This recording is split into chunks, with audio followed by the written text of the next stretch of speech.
400 కిలోమీటర్ల దూరంలో ఉండే శత్రుసేనల మిస్సైళ్లను, యుద్ధ విమానాలను, డ్రోన్లను ఇవి పసిగడతాయి.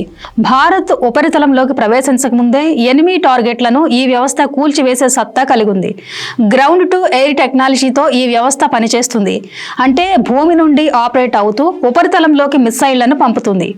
ఎయిర్ డిఫెన్స్ వ్యవస్థలకు సైతం దొరకకుండా స్టెల్త్ టెక్నాలజీతో నిర్మితమయ్యే సూపర్ సోనిక్ మిస్సైళ్లను, బాలిస్టిక్ మిస్సైళ్లను, ఎయిర్ క్రాఫ్ట్లను కూడా S-400 పసిగడుతుంది. పాక్ భారత్ పై అనేక మిస్సైళ్లను, డ్రోన్లను ప్రయోగించినా కూడా భారత్కు ఎలాంటి నష్టం జరగకుండా S-400 కవచంగా నిలిచింది.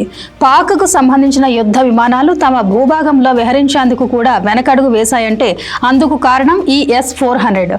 ప్రస్తుతం రష్యా, చైనా, భారత్, టర్కీ S-400ను వినియోగిస్తున్నాయి.